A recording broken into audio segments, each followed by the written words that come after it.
that kept us dying. Yes, you, me, myself, and I, indeed. What it is Democracy Now!, democracynow.org, The War and Peace Report. I'm Amy Goodman with Juan Gonzalez. Well, investors at the CIA and Google are both backing a company that claimed to represent the next phase of intelligence gathering, according to a report from Wired. It's called Recorded Future, and it monitors tens of thousands of websites, blogs, and Twitter accounts in real time in order to find patterns, events, and relationships that may predict the future. Google has done business with America's spy agencies before, but this seems to be the first time the CIA and Google have funded the same startup at the same time. The report comes on the heels of a new opinion poll released by the nonpartisan group Consumer Watchdog that shows nearly two-thirds of Americans are troubled by what's being called Google's Wi-Spy scandal. Wi-Spy refers to revelations that Google's Street View cars operating in some 30 countries snooped on private Wi-Fi networks over the last 3 years. Google has admitted that its cars recorded communications from unencrypted home Wi-Fi networks as they photographed people's homes for Google's Street View.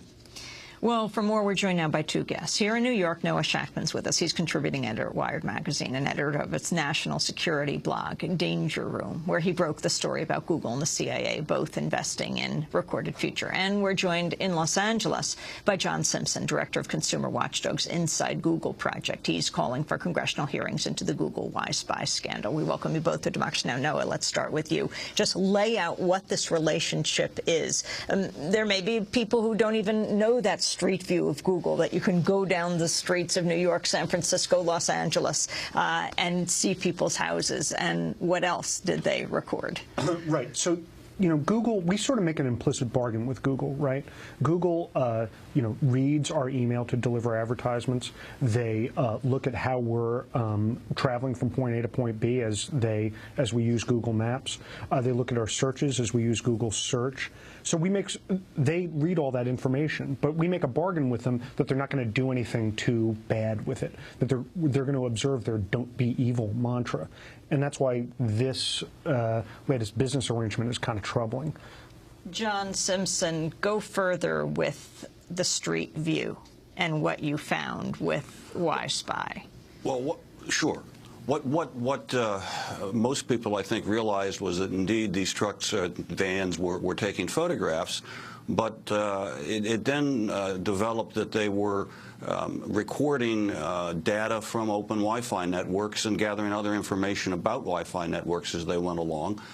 Initially, Google said that they were just locating the networks, and then they said, "Oh my gosh, we've made a mistake. We were actually gathering data," which seems tremendously disingenuous when you explain learn exactly that they, what you mean when you say they're gathering. John, explain exactly what you mean when you say they weren't just taking pictures, but they were gathering data from the Wi-Fi networks as they passed your house. Sure. If you have a Wi-Fi network and you're sending email messages over it, passwords are going through it when you log on to websites, any of that sort of communications could be sucked up by their Wi-Spy snooping. And not only would it be sucked up, it was recorded on their servers. So there are parts of people's personal communication that they have in their server network. And what they're doing with that information is part of the problem. No one from Google has said why they were gathering it, what they intended to do with it, and what they have done with it. They've essentially said, trust us. We're the company that believes don't be evil. And when you say they're storing it in their servers, one of the amazing things to me has been, as I've learned more about Google, that they have virtually have created these huge tank farms all around the United States where they're storing all this data, and they're collecting basically more information on the American people and in the world than practically any other company right now. Noah Shachtman, I'm particularly interested in this issue of this new company. Recorded Future. How exactly is Recorded Future working? What are they doing with the information they're gathering now for both the CIA or with CIA investment and with Google investment? So Recorded Future is a company that strips out from web pages the sort of who, what, when, where, why, sort of who's involved, where are they going, what kind of events are they going to, and the idea is to find hidden links between actors that might not necessarily have visible links between them. So for an example, if I'm going to Aruba and there happens to be, I don't know, a terrorism conference in Aruba, perhaps I'm going to that terrorism conference. That's sort of the idea. And how is CIA and Google working together? So most people don't realize that the intelligence agencies have an investment arm. It's called In-Q-Tel. And they invest money in promising companies, both to make a little cash and also to deliver those promising technologies to the intelligence community. So in the early part of this decade, for example, In-Q-Tel invested in a company called Keyhole. Keyhole was then bought by Google in 2004 and became the basis of Google Earth, which is now how we can look at all those satellite cameras, and what eventually became the basis for this Street View project, right? And what Street View is it's part of Google Maps. It's a way of, instead of looking at how you get from point A to point B, it's a way to actually see the streets that you're navigating. And so when Google was taking pictures to develop that sort of 3D view of the streets you travel on, that's when it got into trouble collecting this Wi-Fi information. So that's how it kind of all ties together. And of course, there's a higher level, much larger secret intelligence agency, and it's a national security agency. Right. So Google, its relationship with the NSA is unclear, as most things with the NSA are unclear. We know that they've done business together before. We know that Google sold them some products before, some servers. And we also know excuse me, or we believe we know, that when Google suffered a pretty vicious hack attack earlier this year, it turned to the NSA, it turned to sort of the information security specialists of the NSA to help them out and try to figure out what was going on. Now, it gets a little bit complicated because that side of the NSA is not quite as black hat as the side that spies on us. There's actually kind of two divisions within the NSA, one that's relatively benign and one that's relatively not benign. But it's yet another example of how Google and the country's intelligence agencies are starting to get closer and closer together. Have there been any attempts in other countries to begin to place limits on some of this cooperation between Google or they're being able to use what they're doing here in the United States to spread to other countries? The answer, I'm sure, is yes, but I don't have details. I'm sorry. Well, let me ask John Simpson. What are you calling on Congress to do?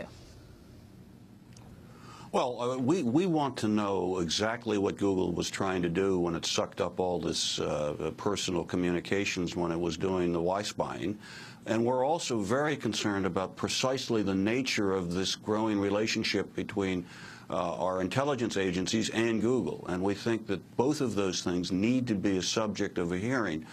Just like Tony Hayward came in and had to explain the Gulf oil spill, we think that Chairman Eric Schmidt needs to be called before the appropriate committee to explain what I think is the biggest information spill, if you will, in history. It's virtually wiretapping what they were doing with the Wi-Fi networks, and they need to be called on the carpet to account for that and why they did it. And so far, there's been no adequate explanation of what they were trying to do. Who is championing this in Congress? John, who is championing this in Congress, and what is Google's response, not to mention the intelligence agency, if you can gather this, to your Inside Google project, a consumer watchdog? Well, Google has not been our best friend, you could say. In fact, early on when we put out a press release they didn't like, they actually tried to get our charitable funding revoked, contacted the Rose Foundation and suggested we ought not to be funded, which was not very good. In Congress so far, we have not had anyone respond to the call. We believe that the appropriate committee would be Commerce and the House Energy and Commerce Committee, possibly House Judiciary Committee, because they have jurisdiction over wiretap legislation. So we're still optimistic, particularly when, in the light of our poll, we had overwhelming support for some kind of a hearing from the voters that we polled. We think possibly when the Congress people are back in their districts, maybe they will indeed hear some of the concern from their constituents. So we're optimistic that there will be a hearing. John Simpson, I want to thank you for being with us, Director of Inside Google Project Consumer Watchdog, and also thanks to Noah Shachtman, contributing editor at Wired magazine.